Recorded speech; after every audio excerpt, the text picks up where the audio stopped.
20단원 아름다운 나부. 소개 및 연대. 1839년 4월 조셉 스미스를 비롯해 미주리에 함께 수감되었던 이들은 당국의 묵인 아래 탈출하여 미시시피강을 건너 일리노이주 퀸시에 있는 성도들과 합류했다. 퀸시에 도착한 조셉은 곧바로 일리노이주와 아이오와 준주에 있는 미시시피 강기슭의 토지를 둘러보고 그 땅을 매입하기 위해 북쪽으로 올라갔다. 그곳에 집합한 성도들은 일리노이주의 습지대를 나부라는 이름의 아름다운 도시로 탈바꿈시켰다. 이 기간에 조셉 스미스는 연방 정부를 상대로 미주리주에서 성도들이 겪었던 고통에 대한 보상을 얻어 내기 위해 노력했다. 나부가 발전함에 따라 성도들은 미주리주보다 더 높은 수준의 정치적, 종교적 자유를 보장하는 도시 헌장에 대한 일리노이주의 승인을 받았다. 또한 이 시기의 선지자 조셉 스미스는 처음으로 죽은 자를 위한 침례의 교리를 가르쳤다. 1839년 4월 22일 미주리에서 탈출한 선지자가 일리노이주 퀸시에 도착하다. 1839년 4월 30일 교회 대리인이 일리노이주 커머스에 있는 토지를 매입하다. 1839년 7월 22일 조셉 스미스와 다른 이들이 말라리아에 걸려 고통받는 많은 사람을 치료하다. 1839년 11월 29일 선지자가 미국 대통령 마틴 벤 뷰런을 만나 배상금을 요청하다. 1840년 8월 15일 조셉 스미스가 처음으로 죽은 자를 위한 침례의 교리를 가르치다. 학생 읽기 과제. 성도들 제한권, 후기의 예수 그리스도 교회 이야기, 진리의 표준, 1815년에서 1846년 2018 제34에서 35장. 교수 제언. 흥미롭고 적절하며 교화적인 수업을 한다. 교사가 흥미롭고 적절하며 교화적인 수업을 일관되게 준비하고 진행할 때 학생들은 수업에 참석할 때마다 가치 있는 것을 배우게 되리라는 기대감을 느끼게 된다. 영적 자양분을 얻고 싶어 하는 학생들의 소망에 대해 12사도 정원회의 보이드 K. 패커 회장은 다음과 같이 가르쳤다. 그들은 무언가를 배워 가야만 다시 오고 싶은 마음이 생깁니다. 영적 양식을 취하는 수업이라면 그들은 기꺼이, 아니 갈망하는 마음으로 올 것입니다. 성도들이 일리노이와 아이오와에 정착하다. 칠판에 아름다운 안식의 장소라고 적는다. 여러분은 어떤 곳을 아름답다거나 안식의 장소라고 하는가? 교재에 수록된 미국 미주리, 일리노이, 아이오와 지역 지도를 보여주고 학생들에게 일리노이주 퀸시의 위치를 찾아보라고 한다. 1839년 4월 선지자 조셉 스미스는 미주리주에서 탈출해 일리노이주 퀸시에 있는 성도들과 합류한 직후 교회의 다른 회원들과 함께 북쪽으로 80여 킬로미터 떨어진 일리노이주 커머스로 갔다고 설명한다. 조셉 스미스가 감옥에 있는 동안 시작된 협상에 근거하여 그들은 미시시피강 동쪽과 아이오와 준주 서쪽에 있는 커머스 지역 및 그 주변 땅을 매입하는 일을 시작했다. 8월까지 그들은 성도들의 집합을 위해 상당한 규모의 토지를 매입했다. 1840년 4월에 선지자 조셉 스미스는 커머스에서 나부로 도시의 명칭을 바꿨다. 한 학생에게 조셉 스미스와 그 보좌들이 했던 다음 말을 소리내어 읽어달라고 한다. 우리 도시의 이름 나부은 히브리어에서 기원한 말로 아름다운 상황 또는 장소를 뜻하며 안식이라는 의미도 수반됩니다. 조셉 스미스와 성도들이 미주리에서 견딘 일들을 생각해보면 나부라는 이름에 담긴 의미는 어떻게 미래에 대한 희망의 표현이 될 수 있었겠는가?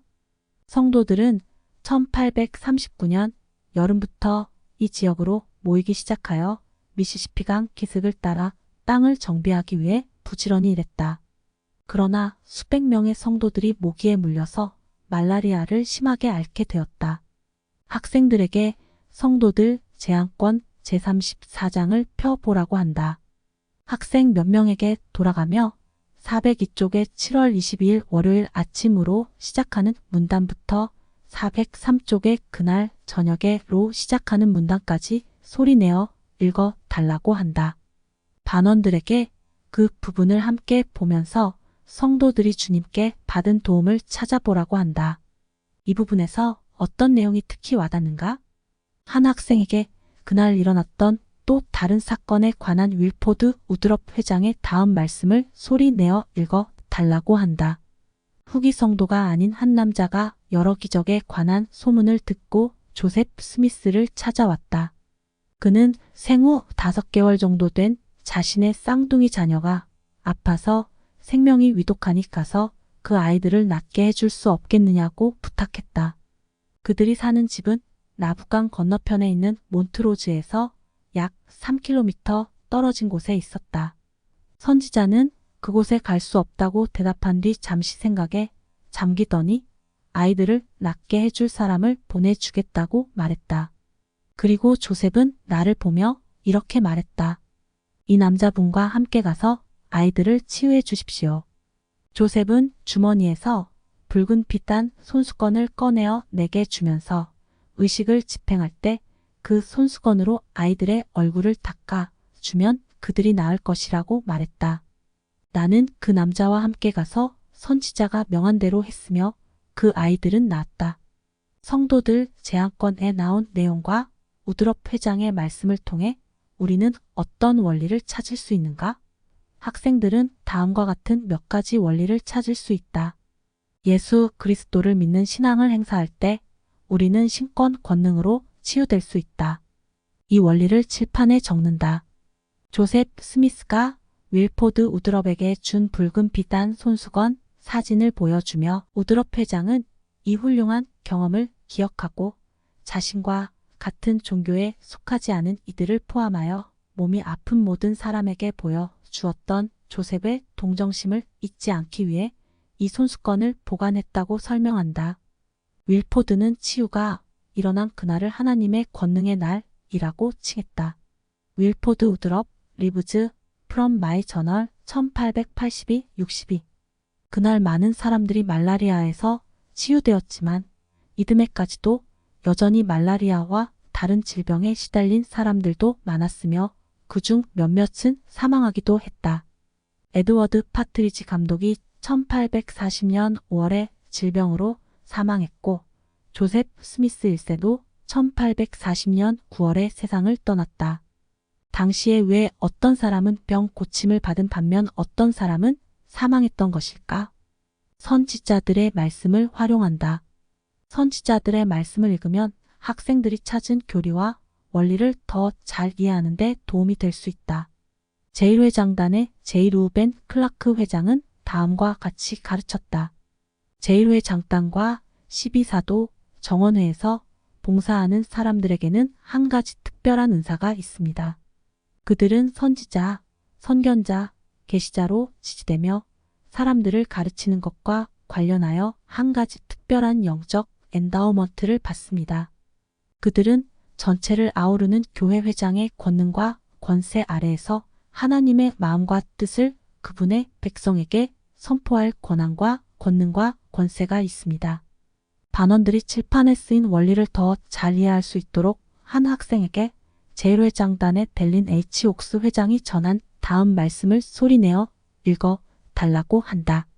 우리가 의심할 바 없는 하나님의 신권 권능을 행사할 때 신앙의 찬 기도를 들으시고 응답하실 것이라는 하나님의 약속을 소중히 여길 때 우리는 신앙과 신권의 병 고치는 권능이 신권의 주인이신 하나님의 의지에 반하는 결과를 낳을 수 없다는 점을 항상 명심해야 합니다. 하나님의 자녀로서 하나님의 위대한 사랑을 알고 우리의 영원한 복지에 무엇이 최선인지를 바로 그분께서 가장 잘 아신다는 사실을 알기에 우리는 그분을 믿습니다. 복음의 첫째 되는 원리는 주 예수 그리스도를 믿는 신앙이며 신앙은 곧 믿음을 의미합니다. 사랑하는 사람이 병 고침을 받도록 최선을 다하되 그 결과에 대해서는 주님을 신뢰해야 합니다. 델린 H. 옥스, 병 고침 리아어나 2010년 5월 50쪽 번역 수정 원하는 결과를 얻지 못할지라도 예수 그리스도를 믿는 신앙을 행사하는 것이 중요한 이유는 무엇이라고 생각하는가? 우리가 예수 그리스도를 믿는 신앙을 행사할 때 주님의 뜻에 따라 신권 권능으로 치유받을 수 있다는 여러분의 간증을 전한다. 성도들이 나부시를 건설하고 미국 정부로부터 보상을 받기 위해 노력하다. 시간이 지나면서 성도들은 나부와 인근 지역을 아주 쾌적한 상태로 바꾸어 놓았다. 성도들이 계속해서 일리노이와 아이오와에서 새로운 정착지를 건설하는 동안 선지자 조셉 스미스는 미국의 수도인 워싱턴 D.C.를 방문했다. 성도들 제안권 34장에서 읽은 내용에 따르면 조셉 스미스가 1839년 10월에 워싱턴 D.C.로 간 이유는 무엇이었는가? 조셉 스미스는 마틴 벤 뷰런 대통령을 포함하여 미국 정부 지도자들과 만나 미주리에서 성도들이 입은 손실을 보상받고자 했다. 벤 뷰런 대통령은 조셉 스미스의 요청에 어떻게 답했는가? 그는 조셉에게 다음과 같이 말했다. 제가 여러분을 위해 할 수 있는 일은 아무것도 없습니다. 만약 여러분이 선지자 조셉과 함께 있었다면 미국 대통령의 이러한 답변을 듣고 어떤 생각이나 기분이 들었겠는가? 그 이유는 무엇인가? 조셉 스미스와 교회 회원인 일라이어스 히그비는 미국 의회 의원들에게도 도움을 요청했다고 설명한다. 많은 사람들이 이들의 명분에 공감하기는 했지만 결국 성도들은 아무런 도움도 받을 수 없었다. 교재에 수록된 윌리엄 W. 펠프스의 사진을 보여준다. 선지자는 워싱턴 D.C.에서 돌아온 지 약 4개월 후에 윌리엄 W. 펠프스에게서 편지 한 통을 받았다. 학생들을 2~3명씩 그룹으로 나누고 각 그룹에 첨부된 인쇄물 윌리엄 W. 펠프스 저는 탕자와 같습니다를 복사해서 한 장씩 나눠준다. 그룹별로 인쇄물을 함께 읽고 거기에 있는 질문에 답해 보도록 한다. 윌리엄 W. 펠프스 저는 탕자와 같습니다. 1838년 말 신뢰받는 교회 회원이었던 윌리엄 W. 펠프스는 다른 이들과 함께 선지자 및 교회 지도자들에게 불리한 거짓 증언을 했고 이로써 그들은 결국 미주리에서 수감되었다. 1840년 6월 펠프스 형제는 조셉 스미스에게 용서를 구하는 편지를 썼다. 교회 회장들의 가르침 조셉 스미스 2007 396쪽 번역 수정. 다음은 윌리엄 W. 펠프스가 선지자에게 쓴 편지의 일부이다. 조셉 형제님, 저는 탕자와 같습니다. 저는 지극히 낮아졌고 겸손하게 되었습니다. 제 처지는 저도 알고 형제님도 아시고 하나님께서도 아십니다.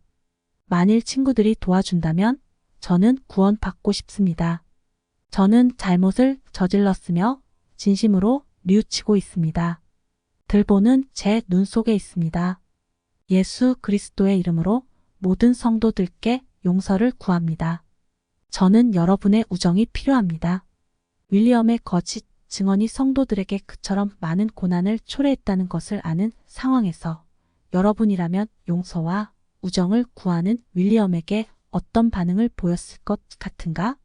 선지자 조셉 스미스는 윌리엄 W. 펠프스에게 보낸 답신에서 이렇게 말했다. 형제님의 행동으로 우리가 큰 고통을 겪었던 것은 사실입니다. 인간으로서 마시기 힘든 쓴 잔이 이미 충분히 가득 차 있던 상황에서 형제님이 우리에게 등을 돌렸을 때 그 잔은 참으로 넘쳐 흐르게 되었습니다. 그러나 고통에 쓴 잔은 비워졌고 하나님 아버지의 뜻은 이루어졌으며 우리는 아직 살아 있습니다. 형제님의 고백이 참되고 형제님의 회개가 진실하다는 것을 믿습니다. 저는 다시 한번 형제님을 친구이자 동료로 맞이하게 되어 기쁘며 돌아온 탕자를 맞는 아버지와 같은 기쁨이 제 마음에 넘칩니다. 지난 일요일 형제님의 편지를 성도들에게 읽어 주었으며 우리는 만장일치로 W. 펠프스를 회원으로 다시 받아들이겠다는 결정을 내렸습니다. 오소서 사랑하는 형제여. 전쟁은 끝났으며 한 번 친구는 영원한 친구입니다. 교회 회장들의 가르침 조셉 스미스 2007 398쪽 번역 수정. 조셉 스미스의 이 대답에서 우리는 그의 성품과 관련하여 어떤 면을 엿볼 수 있는가? 윌리엄은 성도들이 만장일치로 자신을 다시 온전히 받아들이겠다고 결정했다는 사실을 알고 어떻게 느꼈겠는가? 인쇄물을 나누어 주는 대신 동영상 용서할 것이 요구되느니라를 보여줄 수도 있다. 이 동영상에는 초기 교회에서 펠프스가 했던 역할과 그가 선지자에게 용서를 간청한 내용이 나온다. 이 동영상은 시아 오지저스 시아.org에서 시청할 수 있다. 학생들이 동영상을 시청한 후 인쇄물에 있는 질문을 한다. 학생들이 인쇄물을 다 읽으면 윌리엄 W. 펠프스는 나중에 찬송가 찬양의 여호와와 대화한 사람 찬송가 18장 가사를 썼다고 설명한다. 윌리엄 W. 펠프스의 편지에 대한 선지자 조셉 스미스의 답신에서 우리는 어떤 원리를 배울 수 있는가? 학생들은 다음과 같은 몇 가지 원리를 찾을 수 있다. 다른 사람의 행동이 우리가 사랑하는 사람들에게 심각한 해를 입혔을 때도 우리는 그들을 용서하는 편을 택할 수 있다. 우리가 다른 사람을 용서할 것을 선택할 때 우리는 그들에게 사랑과 자비의 손길을 뻗는 것이다. 이 원리들을 칠판에 적는다. 여러분 또는 여러분의 지인은 다른 사람을 용서하는 선택을 함으로써 어떤 식으로 축복받았는가? 학생들에게 자신이 용서할 필요가 있는 사람을 떠올려 보라고 한다. 학생들에게 그 사람을 용서함으로써 조셉 스미스의 모범을 따르도록 격려한다. 선지자 조셉 스미스가 죽은 자를 위한 침례의 교리를 가르치다. 나부 지역으로 이주한 성도들은 일리노이주 정부에서 자신들의 공동체에 대한 보호 조치를 얻어내기 위해 노력했다고 설명한다. 그들의 노력은 결실을 거두어 1840년에 일리노이주 입법부는 나부시 설립법안을 통과시켰다. 이로써 시 정부 창설이 인가되고 시민 보호를 위한 법규가 제정되었다. 선지자는 나부 건설 및 개발을 돕는 것 외에도 이 시기에 계속해서 성도들에게 구원에 관한 진리를 가르쳤다. 1840년 8월 15일 선지자는 교회 회원인 세이모어 브런슨의 장례식에서 죽은 자를 위한 침례의 교리를 처음으로 공개적으로 가르쳤다. 학생 몇 명에게 돌아가며 다음 내용을 소리내어 읽어 달라고 한다. 반원들에게 선지자 조셉 스미스가 죽은 자를 위한 침례의 교리에 대해 무엇을 가르쳤고 성도들은 이에 어떻게 반응했는지 잘 들어보라고 한다. 다음 기사들은 수전 이스턴 블랙이 쓴 다음 글에 근거한다. 기사 1. 당시 세이모어 브런슨의 장례식에 있었던 사이먼 베이커에 따르면 선지자는 먼저 예수 그리스도의 복음이 큰 기쁨의 좋은 소식을 가져왔다고 간증한 다음 고린도전서 15장을 거의 다 읽은 후 이렇게 설명했다. 사도 바울은 죽은 자를 위한 침례를 잘 알고 있는 사람들에게 말하고 있었습니다. 이는 당시 그들 가운데서 그 의식이 집행되고 있었기 때문입니다. 교회 회장들의 가르침 조셉 스미스 2007 403쪽 번역 수정. 그는 바울의 이 증언은 산 자가 죽은 자를 대신하여 침례를 받을 수 있음을 의미한다고 말했다. 그렇게 하면 육신은 죽었으나 영은 살아있는 그들에게 침례의 혜택을 선사할 수 있다는 것이었다. 조셉은 하나님이 마련하신 구원의 계획은 하나님의 율법에 순종하고자 하는 모든 일을 위한 것이며 예수 그리스도나 그분의 가르침을 알지 못하고 죽은 수많은 사람도 거기에 포함된다고 말했다. 성도들 제한권 421조. 기사이 윌포드 우드럽은 이렇게 기록했다. 어느 일요일 밤 모임을 마치고 조셉 스미스는 직접 미시시피 강으로 가서 100명에게 침례를 집행했다. 나도 100명에게 침례를 주었고 20여 미터 떨어진 곳에서 다른 사람이 또 100명에게 침례를 주었다. 그렇게 우리는 미시시피 강에 길게 늘어서서 우리의 죽은 자들을 위한 침례를 집행했다. 왜 우리는 그렇게 했을까? 바로 육체를 가진 우리가 죽은 자를 구속할 수 있다는 생각을 할 때 느꼈던 기쁨 때문이었다. 기사 3. 1840년 10월 선지자의 설교를 들은 빌리트 킴볼은 영국에서 선교사로 봉사하는 그녀의 남편 히버에게 편지를 썼다. 스미스 회장님이 최근에 새롭고도 영광스러운 교리 한 가지를 소개하셨는데 교회 내에서 상당한 반향을 불러일으켰어요. 회장님은 이 복음이 나오기 전에 세상을 떠난 모든 친족을 위해 침례받는 것이 이 교회 회원들의 특권이라고 말씀하셨어요. 그렇게 해서 우리가 그들을 위한 대리인이 되고 그들에게 첫째 부활에 나아올 특권을 주게 된다고 말이에요. 회장님은 영국에 있는 분들에게 복음이 전파될 것이라고 하셨어요. 이 지침이 발표된 이후 죽은 자를 위한 침례가 끊임없이 이루어지고 있어요. 대회 기간에는 한 번에 8명에서 10명의 장로들이 강해서 침례를 주기도 했답니다. 기사 4. 죽은 자를 위한 침례 교리를 들은 많은 성도들은 고인이 된 가족들의 이름을 알기 위해 친척들에게 편지를 보냈다. 그중 한 명인 조나 볼은 한 친척에게 이렇게 편지를 보냈다. 아버지의 친척, 부모님, 삼촌들의 성함과 어머니 쪽 친척들의 성함을 보내주셨으면 해요. 저는 허락되는 한 그분들을 구속하기 위해 제가 할 수 있는 모든 일을 하려고 해요. 셀리 랜들은 다음과 같이 편지를 썼다.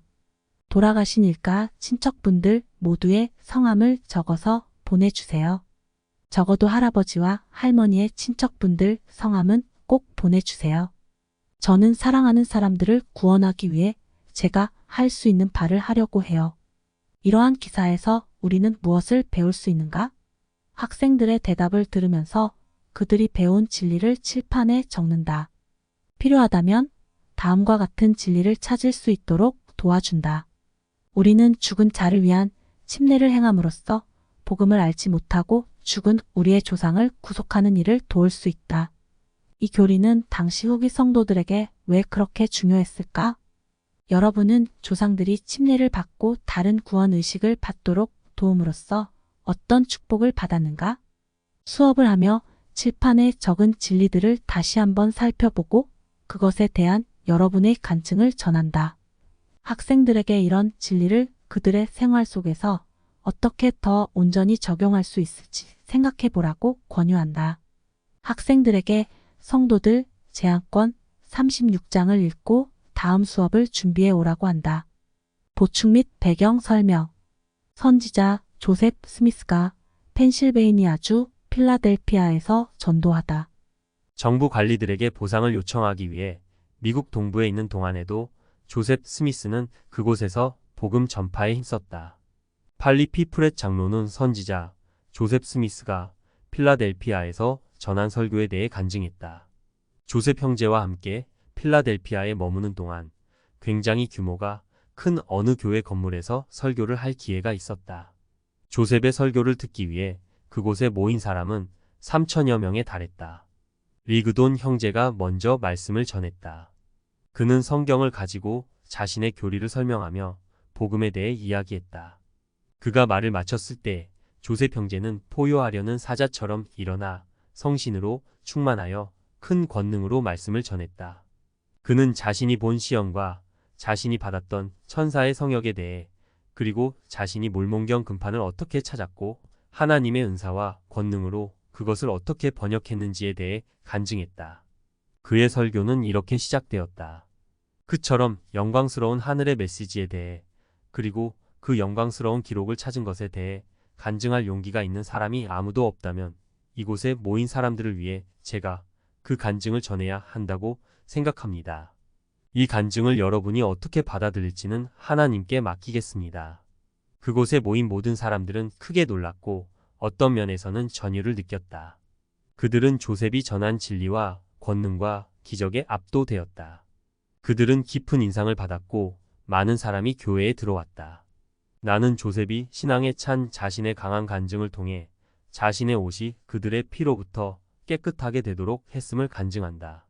필라델피아와 그 주변 지역에서 수많은 사람이 침례를 받는 한편 펜실베이니아와 저지 및 다양한 지역에서 교회 지부들이 생겨나고 있었다.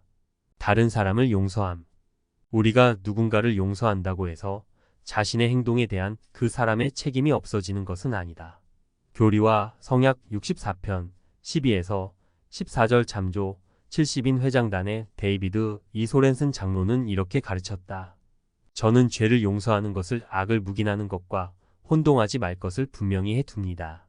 사실 조셉 스미스 역에서 주님께서는 의로운 비판을 하라라고 말씀하셨습니다. 조셉 스미스 역 성경 마태복음 7장 2절.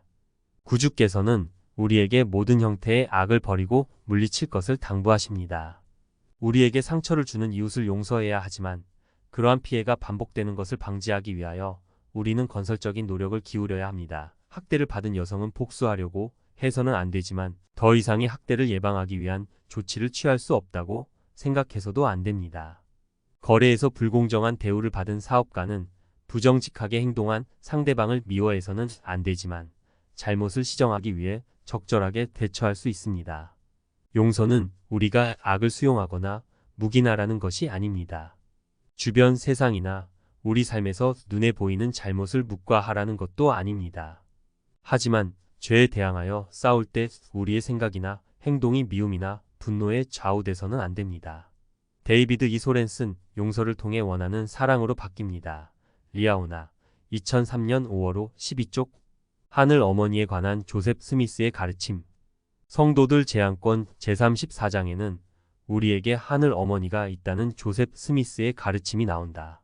이 교리에 대해 질문이 있는 학생들이 있다면 복음 주제 관련 글 하늘 어머니를 읽어보라고 말해준다.